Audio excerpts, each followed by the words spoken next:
ಭೀಕರ ರಸ್ತೆ ಅಪಘಾತದಲ್ಲಿ ಕಾಟೇರ ಸಿನಿಮಾದ ಬಾಲನಟ ಮಾಸ್ಟರ್ ರೋಹಿತ್ ಸೇರಿ ಹಲವರು ಗಾಯಗೊಂಡಿರುವ ಘಟನೆ ಶ್ರೀರಂಗಪಟ್ಟಣ ತಾಲೂಕಿನ ಹೊಸಹಳ್ಳಿ ಗೇಟ್ ಬಳಿ ನಡೆದಿದೆ. ಕಾರು ಹಾಗೂ ಬಸ್ ನಡುವೆ ನಡೆದ ಮುಖಾಮುಖಿ ಡಿಕ್ಕಿಯಲ್ಲಿ ಹಲವರು ಗಾಯಗೊಂಡಿದ್ದಾರೆ ಎಂದು ತಿಳಿದು ಬಂದಿದೆ. ನಟ ದರ್ಶನ್ ನಟನೆಯ ಕಾಟೇರ ಸಿನಿಮಾದಲ್ಲಿ ನಟಿಸಿದ್ದ ಬಾಲನಟ ಮಾಸ್ಟರ್ ರೋಹಿತ್ ತಾಯಿ ಸೇರಿದಂತೆ ಹಲವರು ಗಾಯಗೊಂಡಿದ್ದಾರೆ. ಮಾಸ್ಟರ್ ರೋಹಿತ್ ಅವರ ತಾಯಿ ಛಾಯಾಲಕ್ಷ್ಮಿಯವರ ಕೈ ಕಾಲಿಗೂ ಗಾಯಗಳಾಗಿವೆ ಎಂದು ವರದಿಯಾಗಿದೆ. ಸದ್ಯ ಮೈಸೂರಿನ ಮಣಿಪಾಲ್ ಆಸ್ಪತ್ರೆಯ ತುರ್ತು ನಿಗಾ ಘಟಕದಲ್ಲಿ ಮಾಸ್ಟರ್ ರೋಹಿತ್ಗೆ ಚಿಕಿತ್ಸೆ ನೀಡಲಾಗ್ತಾ ಇದೆ. ಉತ್ತಮ ಗುಣಮಟ್ಟದ ಅಡುಗೆ ಸಾಮಗ್ರಿಗಳನ್ನ ಖರೀದಿಸಬೇಕಾ? ಎಲ್ಲಾ ರೀತಿಯ ಅಡುಗೆ ಸಾಮಗ್ರಿಗಳನ್ನ ಹೋಲ್ಸೇಲ್ ದರದಲ್ಲಿ ಕೊಂಡುಕೊಳ್ಳಿ, ವಿಶೇಷ ಉಡುಗೊರೆಗಳನ್ನ ಪಡೆಯಿರಿ. ಎಲ್ಲ ಶುಭ ಸಮಾರಂಭಗಳ ಅಡುಗೆಗೆ ಬೇಕಾದ ಎಲ್ಲಾ ರೀತಿಯ ಗುಣಮಟ್ಟದ ಅಡುಗೆ ಸಾಮಗ್ರಿಗಳು ನಮ್ಮಲ್ಲಿ ಲಭ್ಯ.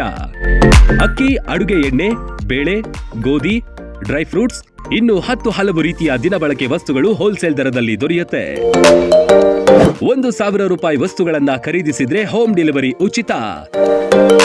ಮತ್ಯಾಕೆ ತಡ, ಇಂದೇ ಭೇಟಿ ನೀಡಿ. ತೇಜಸ್ವಿನಿ ಟ್ರೇಡರ್ಸ್, ಗುಣಮಟ್ಟದ ದಿನಸಿ ಪದಾರ್ಥಗಳ ಮಳಿಗೆ. ಸ್ಥಳ: ವಾಸವಿ ಟೆಂಪಲ್ ಹತ್ತಿರ, ಸಂತೆಬೀದಿ ರಸ್ತೆ, ದಾಬಸ್ಪೇಟೆ. ಹೆಚ್ಚಿನ ಮಾಹಿತಿಗಾಗಿ ಸಂಪರ್ಕಿಸಿ 9901468568 ಮತ್ತು 8904054710.